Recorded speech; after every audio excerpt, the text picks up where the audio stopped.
Okay, I want to thank you all for coming. Some of yous might have been at my seminar last year when I did one on Dee Dee Adams and stuff.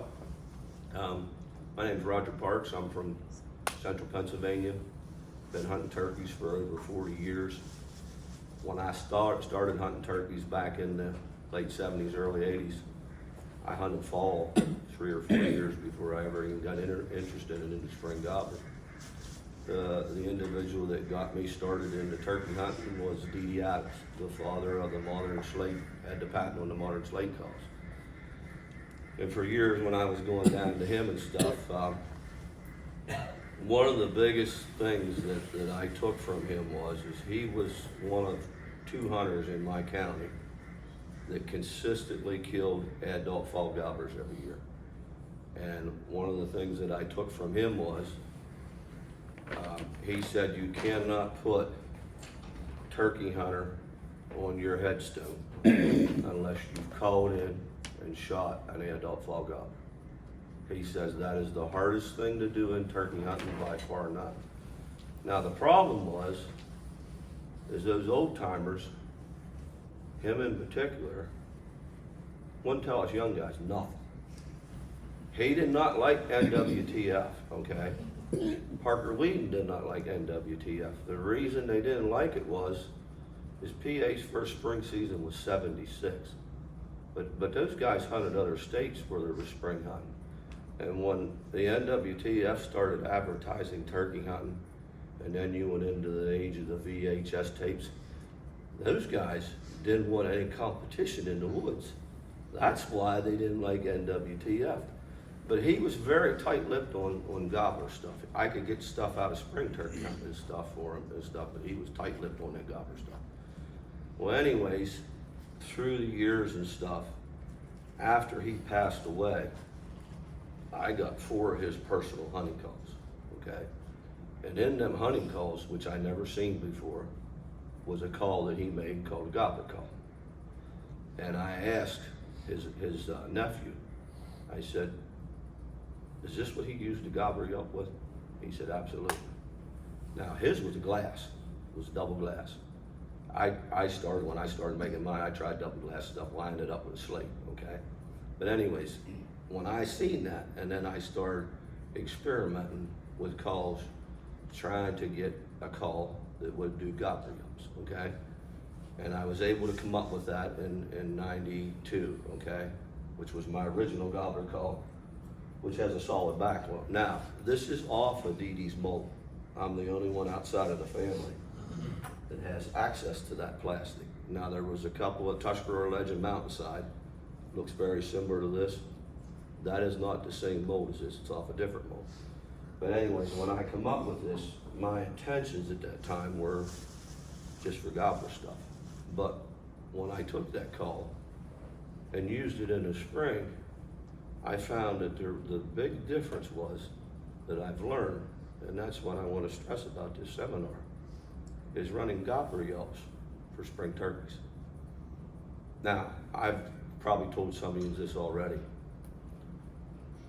Everybody thinks mating's #1 in the spring. Not me.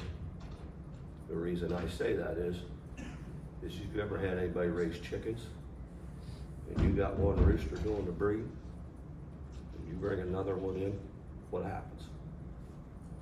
They want to fight, okay? That dominance thing is an all year round thing. So when somebody comes up to me and says, I can't do nothing with them, they're all henned up, I laugh. Because I don't call like a hen in the spring much anymore. What I do is I try to challenge that gobbler and I try to hit them with gobbler yelps. And believe me, I tell people when they buy it, especially when they buy that gobbler call or a version of it, I said, run everything else you've ever run. And I said at the last minute, last call you try that gobbler call. And you won't believe the phone calls I get back. And anyways, what I do is I basically challenge him into fighting and stuff. Now I know 3 years ago, in the spring, between 4 different states, I killed 13 gobblers that spring. Only one of them was killed before noon. The rest of them were killed from 12 o'clock on. Now these birds, I'd hear them in the morning and stuff, but couldn't do much with them. But I didn't force the issue. But what I did was, I went home, ate lunch, took a nap, and I was back in there at 3 o'clock. And what I did is I went in there and I strictly did gobbler stuff. And that's what they died to. Now the thing about that whole situation was 13 of them, one before noon. But there was 4 other birds that I called in that I didn't get. So, you know, that's what I mean, for me, late, if I can hunt all day, I hunt late. Late's my best time, especially because the hens are usually going, they're by themselves, and late's the big time for me. But I've learned that over the years, and I've refined the gobbler call. Now the one I make now, I make 2 versions. I make the original one, and I also make my intentions weren't to build a double-sided one, okay? The reason I put the hole in it is when I run these calls, the way I hold it in my call hand, fingertips, hen stuff, Jake stuff, half cupped, gobbler call, gobbler yelps, flat in the hand, okay? That's how I get the pitch changed. Now I run basically 3 or 4 different strikers, okay? But that's what I do with the gobbler call. Now I also, Marvin Breedlove was out, brought a scratch box in over there. He said, I want you to listen to this. And it had a phenomenal gobbler yelp in it. And he said, this one's mine. He says, if I make another one, he says, you're gonna get it. I can tell you right now, I don't buy many turkey calls. But if I could have bought that call, it'd have been the only one I bought down there, because that's in my line. Now I run a box. This box is nothing like what you're gonna see down there.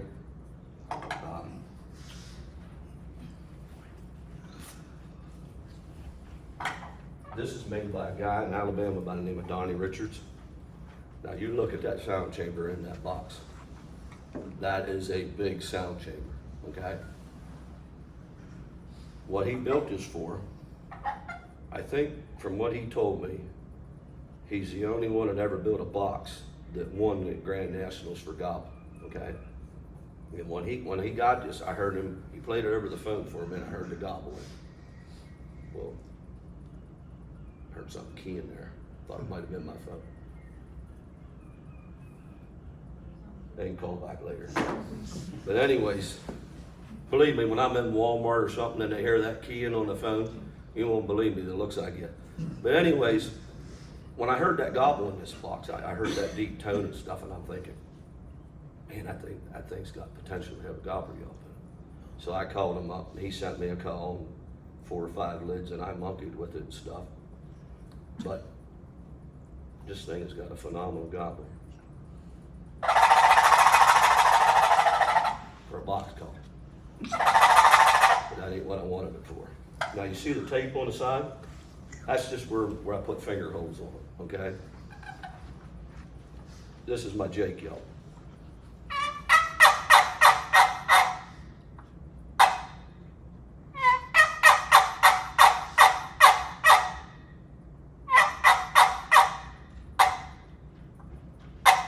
Gobbler yelp.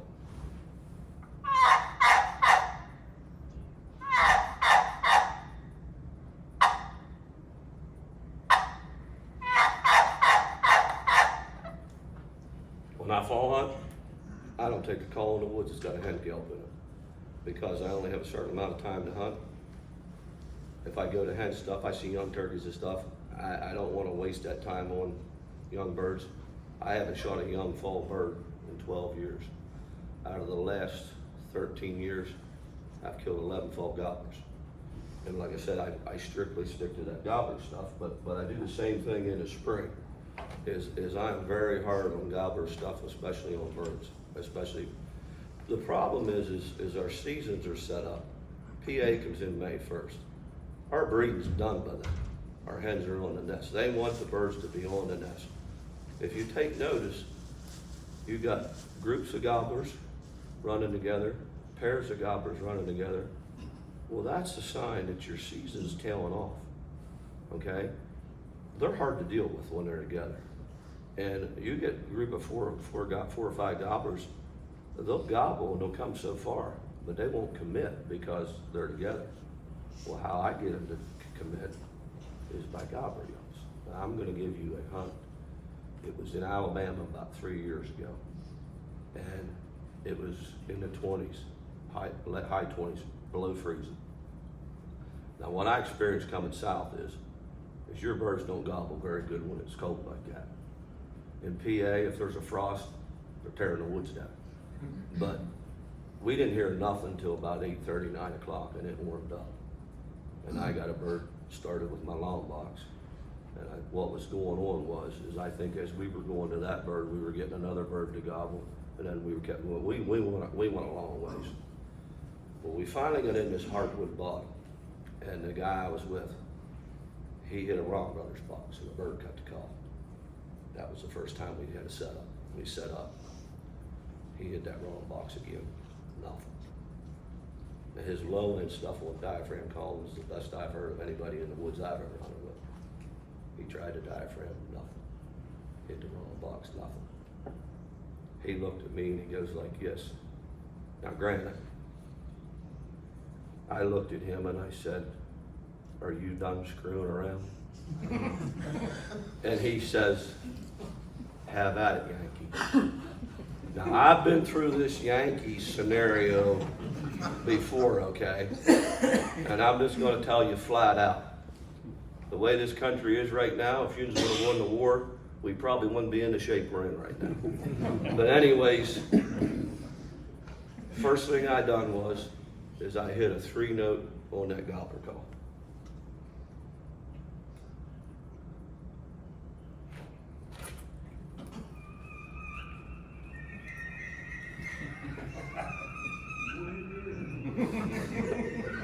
You know, this is the guy I hunted with from Alabama, so you believe me when I'm going to give him when we're done here. This is my 3-note gobbler yelp. Now take notice, I got that call blocked off flat, okay? And when I did that, pow, pow, to the right, 2 birds cut loose. Now I don't call back to him right away. I'll wait at least a minute. I call making them sweat, okay? So I didn't go back with a 3-note, I go with a single note. And usually when I single note, they come unglued, okay? So I just waited a little bit and I single note. Pow, pow, pow. 3 of them. Didn't say another word. There was one up on the hill, he gobbled on his own. So I waited a little bit, back to that 3-note. They all 4 gobbled. I laid the call down. The one that was up on the hill was down at the bottom and out. 10 minutes later, he came in and I killed him. Philip said to me, he says, "You got any more of them with you?" And I said, "Yeah, I do." But I said, "Depends on whether you learned something." He says, "What do you mean?" I said, "What just happened here?" We said, "I know you run gobbler yelps." I said, that ain't the answer. I said, "What happened here?" "What do you mean?" I said, "Okay, I'm gonna tell you. The reason we didn't hear them 4 gobblers this morning, because they had hens with them. They had to gobble. When them hens left, they were vulnerable. You hit that hen stuff, they'd been down that road before. When I hit them with that gobbler stuff, new kid on the playground. What happens when the new kid at school shows up on the playground the first time? Everybody wants to beat them up. Wasn't any difference, that's the same scenario. So that's what I'm getting at. Now, the thing of it was, I killed that one. He went in there later on and killed another one. And he said, I could have killed the 2 other ones that was in there too. But that's just the case of a scenario like it. And it's happened not just at that time. A lot of times when I go south, when I go to Georgia and stuff, it's been the same scenario, you know. And that's how effective it is if you put the time and learn how to do it right. And I've been doing this since '92 and really learning how to do it. And like I said, now, when I gobbler yelp, this is a mature gobbler yelp, flat in the hands, and I'm dragging from there from about 2 o'clock to 6.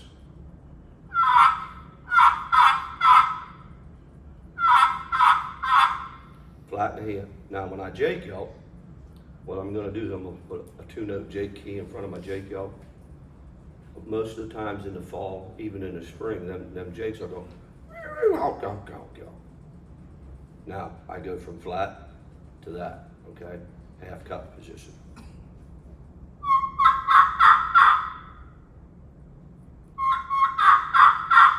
Now when Jake yelps, like going down a set of steps, I'm going yonk, yonk, and when they hit that last step, cut it off.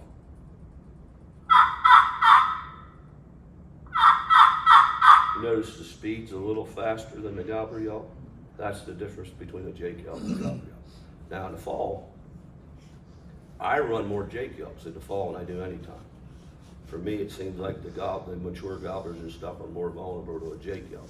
But in the spring, I mostly run gobbler yelps because I'm sure you know about terrorist Jakes, where you get a group of Jakes together and they run your gobblers off. Well, I don't want to be in that situation, so I am strictly running gobbler yelps. But it's been very effective for me. I sold this past fall, I don't know how many of these I sold. This is the newer one that's got the double side on. I don't know how many of them I sold, but I had 9 guys call me and sent me pictures. The kid killed the adult fall gobblers last fall. And 2 of them guys, Mr. First Bird. So you figure 11 birds. I bet you there's nobody in the country that built a call that guys killed 9 adult gobblers with last fall. But like I said, the versatility in this call, this is my Jake peg. I build, this is an old Cody striker, old Cody hickory striker, but I build a hickory striker. This is my, if I'm gonna hen yelp, this is my hen peg on the front side. Well, that's not bad, okay? But it ain't what the backside is. Hear that nasally yelp? That to me is an awesome hen yelp.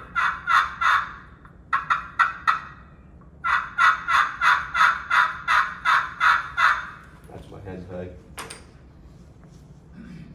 This little thing right here, little block strikers Lynch used to make with jet slate. Now, cupped, corner in the first corner of your finger, in the crease, put the corner in there. I only hold it with two fingers like that. I take these 3 fingers and come in like this, like I'm gonna reach down and pick up some water to drink. This is a gobbler cluck.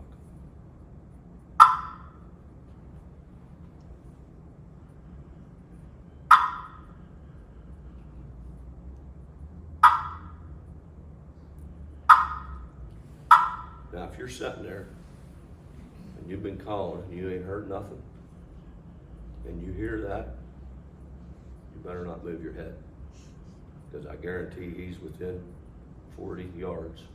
He knows exactly where you's at, and he's looking for you. You fall hunting, you know, have had that happen. And the hardest thing about it is when they do it, if you're not looking at the direction that cluck come from, it's very hard to pick up. And believe me, when they do it behind you, my friend's sitting in here, he said it's like a dog passing a peach seed when they do it behind you. And that's just about what it does. It puts that shivers down your back, because you know what that situation usually results up in. What I use, I'll gobbler yelp a lot. And if I get a gobbler's attention, say he's not real interested in stuff, I'll just sit back and every 15, 20 minutes hit him with that gobbler cluck. A lot of times they'll come in, they won't come in gobbling or anything, but a lot of times they'll come in and everybody will be sitting there and you go, bonk. When you're giving that gobbler cluck, do you put your palm flat or do you cup it? I got it pretty much flat on the bottom of the call. And like I said, the key is this hand here, is taking that and cupping that, because when you cup that call like that, you change the resonance, okay?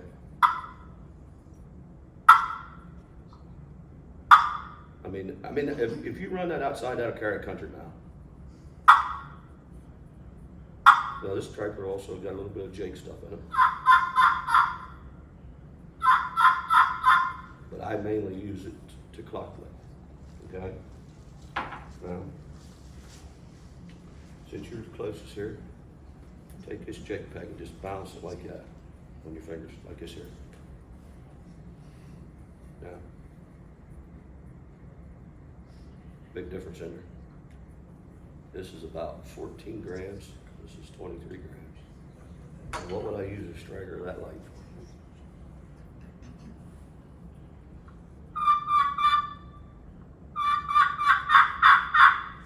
keying in the fall. Now, I don't key in the spring, but I've had some instances very late season, like the last few days. One year in New York State, I'm sitting up there and I got a gobbler out in the field I've been watching, and he wouldn't move. And after a bit, I'm sitting there, and after a bit, come up and over the ridge, I heard this wee, wee, wee, wee. And I mean, I thought, damn, here comes a damn hunter. And I looked, and I was totally surprised. Here she come by me. She went right out in that field, and right where that gobbler had. Well, you know what? I couldn't do nothing after that. But I actually thought when I heard her coming, I mean, she keyed just like you would be in a fall situation. But don't think they don't key in the spring. Especially, you get a hen that has some poults. That's what she does, is to keep them poults together. But if she loses them in some situations, they'll key late season a lot, just like they do in the fall. But that's basically my setup on my gobbler call.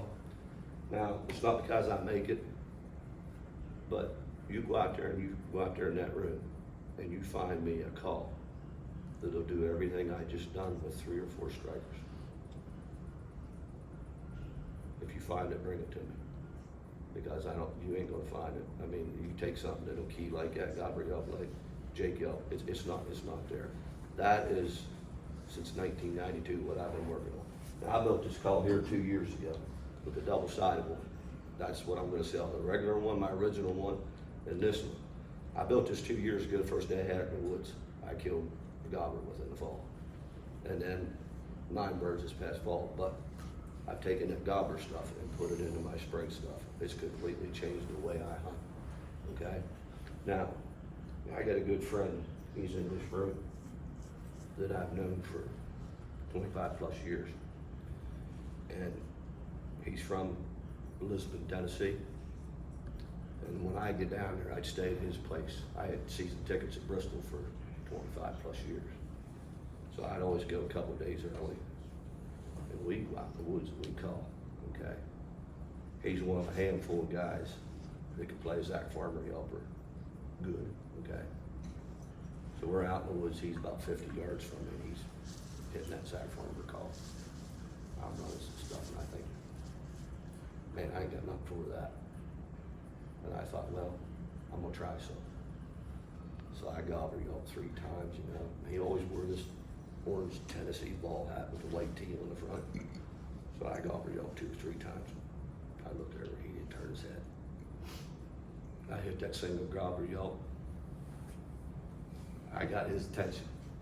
When I done that, that's probably the biggest dead old gobbler I ever killed. Because if you can get Larry Prophet's attention, you've done something. And so, I'll never forget that. But I've had some good influences. I've had Dee Dee. Lon Rickey was one of my mentors from New York. Jerry Schumann, who made calls in PA. Larry Prophet. Now, Larry and I, when it comes to fall hunting, Larry says, don't tell anybody about fall hunting. Don't tell them about it. And I tell Larry, I said, when they ask me about fall hunting, I said, sucks. So, you know, but if I had a choice, you wouldn't see me in the spring woods if I could fall hunt all the time. And I'm not shooting young birds. I'm past that stage. I want to kill old dog gobblers because of what Dee Dee always told me. But it's just some things that I've done through the years and stuff, and I've had some very good help. When I started selling calls, it was through word of mouth. Now we got Facebook and everything, and I'm sure some of you have seen my sound files and stuff, and I did sound. When I try to do sound files, just like what I'm doing here, if you block calls off of me at the booth, I'm right there with you. I want you to learn how to run that thing before you leave. To me, it's more satisfying that you learn how to run that thing and run it the right way. Most guys won't do that. Most guys won't spend the time with it. But anyways, that means a lot more to me when you do that stuff. Now, a couple other things I use. Now, I just started making this here. I've made aluminum lid long boxes for really since 2010. But one thing that I was never able to get in it that I really liked, I had a chestnut box that had it in, but this is made out of Western cedar, okay? And when I first made it, I put the regular lid on it that I always do. It was junk. I set it on the shelf, didn't do nothing with it. Well, I got two young boys at contest called for me, and then I got one in the senior division. And one of the boys got a long box from TJ, and for Kean. And I got to looking at that long box, and I seen something on there. And now don't go out and tell him I figured this out, okay? But he's a good friend of mine anyways. What I noticed from his screw in 3 inches, his rails were flat on the top, okay? I got to looking at that, and I did it on this box. But what he can't do, and what nobody else can do, since that's an aluminum lid, is I made my rails 3 inches in flat. But when I bent the lid with the radius like this here, I let the first 3 inches flat, and then I built my radius, okay? Now, I built this after turkey season last fall. Wish I'd have had it, huh? But this is my box. When I first made my long box, the first year I made it, that fall, I killed between 4 different states. I killed 5 adult gobblers that fall with the long box. Now, what I was doing with it is I was just running and gunning like you would in the spring. I was getting them to open up, okay, and get them to answer. Once they answered me, and I knew what they were, and I went to this, okay. But this is a Jake yelp on this box.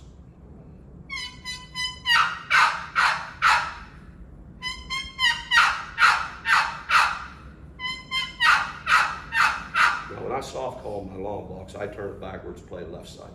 And the reason I do that is so I can lay it down when I'm setting, I lay it down between my legs.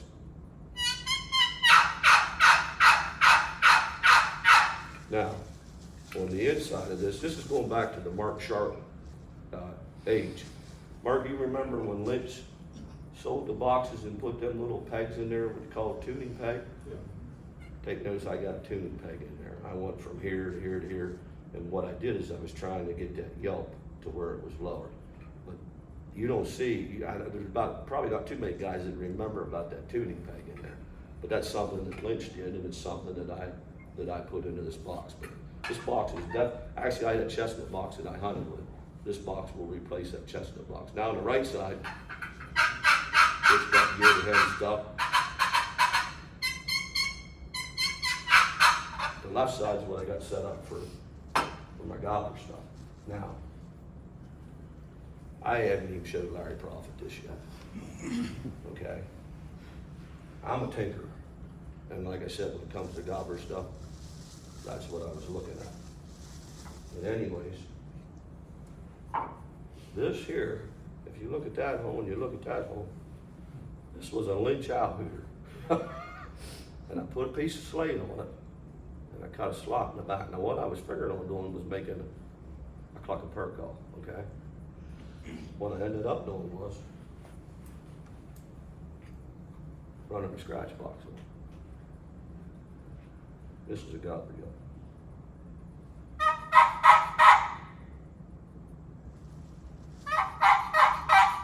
I guarantee you I'd have turned that Tennessee hat in the woods that day if I had this.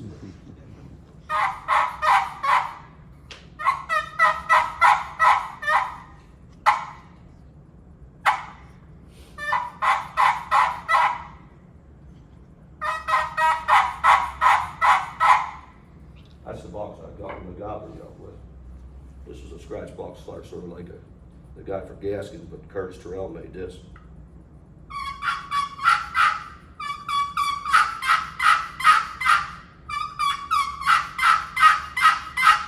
But that gobbler stuff on that call, I mean, that's pretty solid.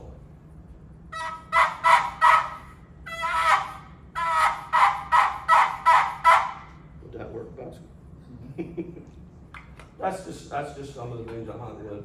As far as the gobbler stuff and stuff, I mean, like I said, it's been very effective for me as far as it's changed my spring hunting. And basically, I hope you learned something from it. If you have any questions, just come and see me at the booth or something. Yeah, go ahead. Could you give some comments on how you surface your slugs? Okay. On this double-sided call, that white dot that's on there, okay? I put that on every call. That's 12 o'clock. Now, if you're right-handed, it's set up for you, okay? On the left side of the call is I hit that with a piece of 1500 grit sandpaper, which is real fine.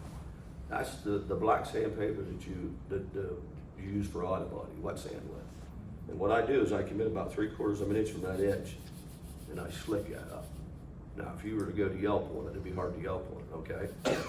The reason I do that is that's where I hit that J key, and I key on it. It keys a lot easier. Now, I come off of that edge with a piece of Scotch-Brite, okay?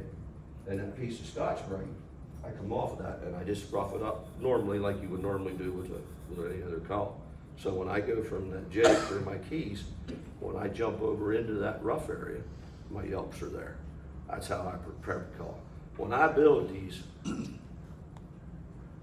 every piece that's put in top slate and bottom slate is mic'd to a certain spec.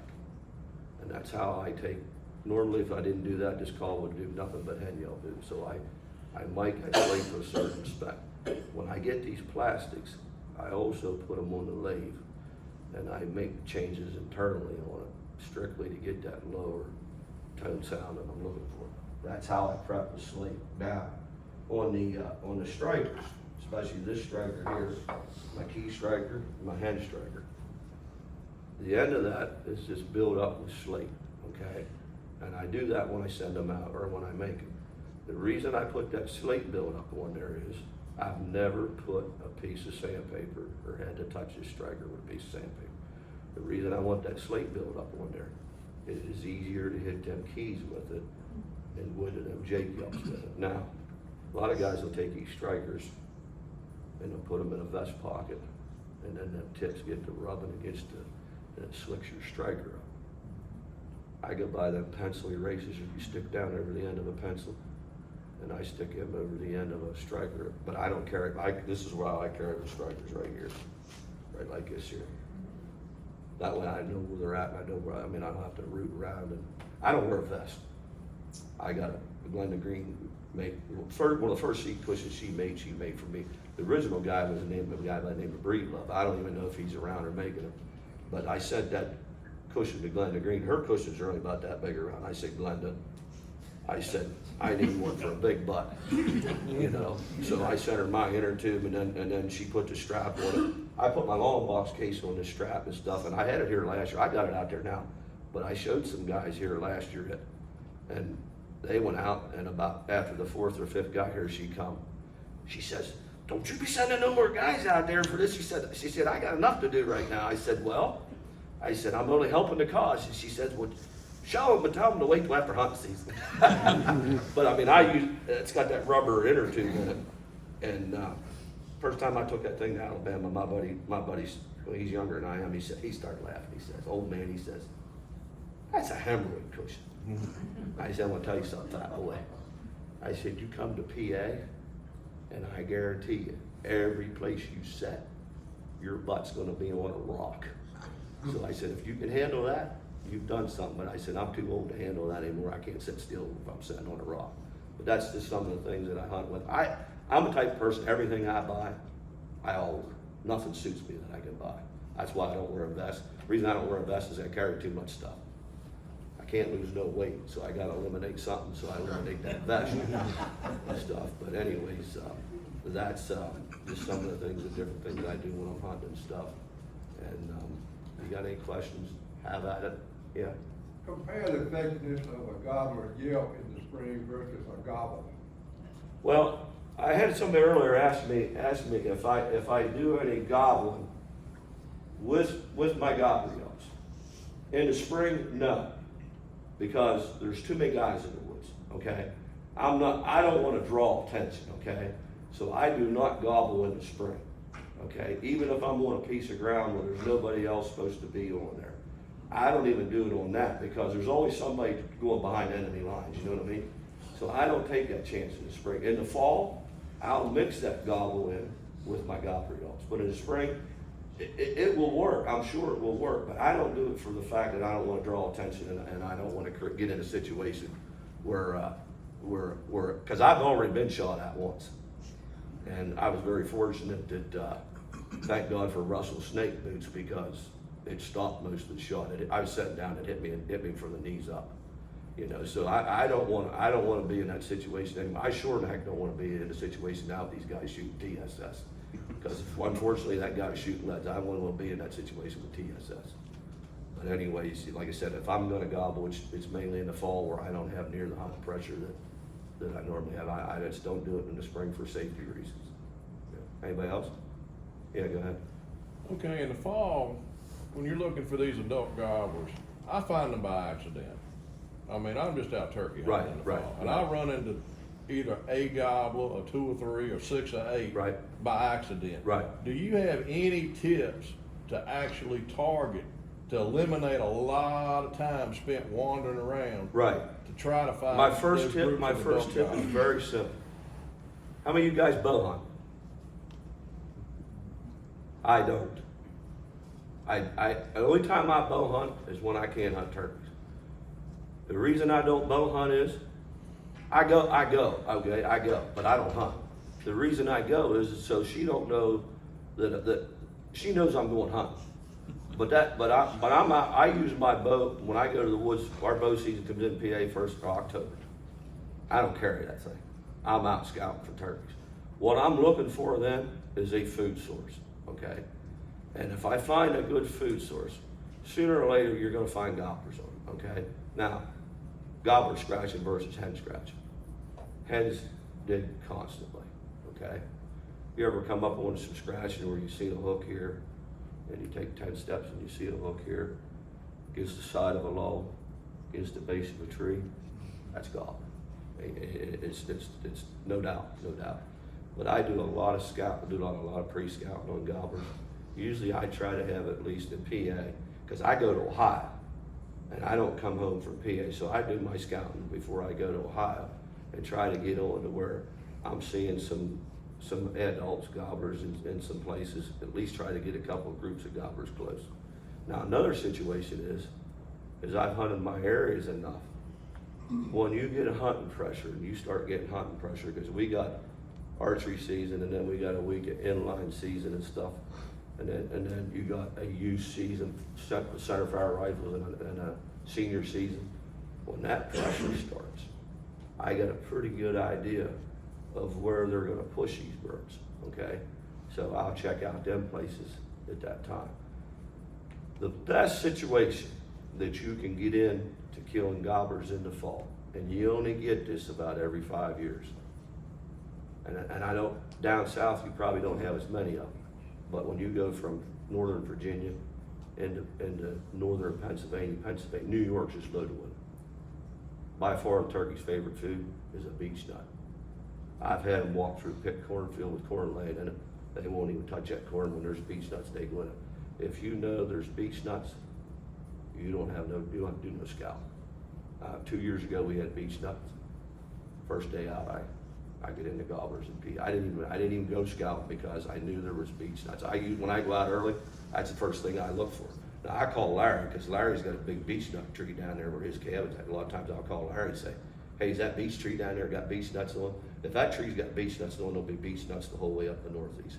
But if you get a year where there's beech nuts, and another thing of it is they won't leave it. They'll be there all through deer season. They'll be there all there, and they'll be in there that spring when there's beech nuts on the ground. It's just the best food source I know there are. But I pre-scout way early in the fall and try to locate birds and stuff.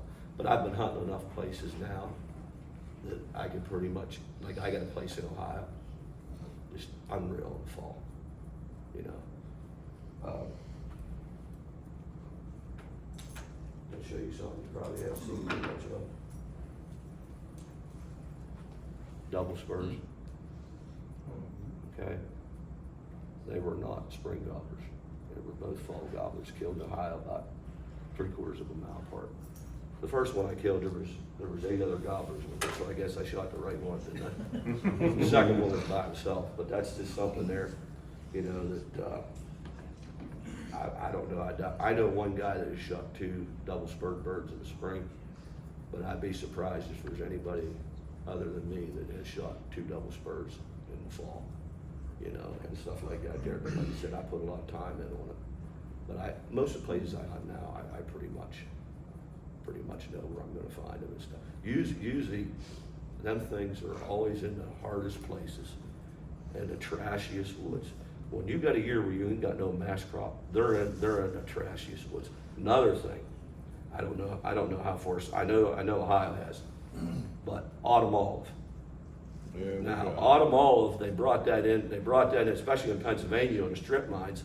They brought autumn olive in because it was the only thing that would grow, and they brought it in for habitat. Well, what they didn't realize is every songbird that eats that autumn olive berry, as soon as they fly from there, like in New York State, there was autumn olive on the side of this ridge, and there was farm down there. Well, when they sold that farm, nobody moved in there, did any farming for 3 years. Well, them birds would go up, especially robins, they'd eat them autumn olive berries, and they'd fly down across that road and defecate right in that field. Within 3 years, you could not walk through that field. That autumn olive was higher in your head. It just takes over. Now, it's illegal to bring it into Pennsylvania now. It's invasive.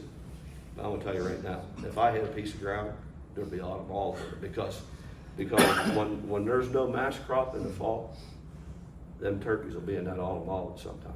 Bears will be in it too. Yeah, I yeah. got a farm Deer, to eat up with it. yeah, deer will be ate up in with it. If any robin that's around that area will be in that autumn olive. It's hard to hunt in there in the fall because you got every songbird in there and they're eating them autumn olive seeds. But I mean, that's one of the things I hunt a lot in the fall too, is autumn olive stuff.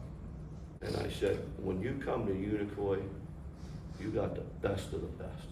And I told some other call makers, I said, if you can go to Unicoi and sell a turkey calls there, and you come home with money, you made money in your pocket, you've made it in the call making business.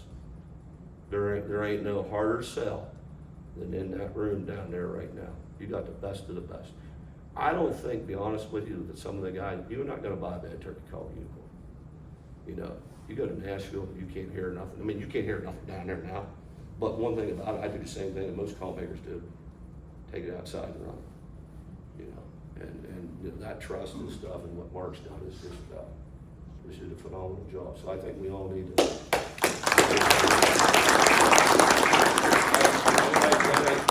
Come by the booth. You know, like I said, I will tell you, I brought 26 of these with me. I hate to tell you, there's not many left. But anyways, you know, I'm not here, like I said, I mean, it helps, this helps me sell calls, ain't no doubt about it. But what I wanna do is I wanna introduce people to something in that they can learn something with this gobbler stuff. Believe me, Dee Dee, I would have never told you this stuff. But I mean, if you can learn something from it, that's what I wanna do. Well, thanks for coming.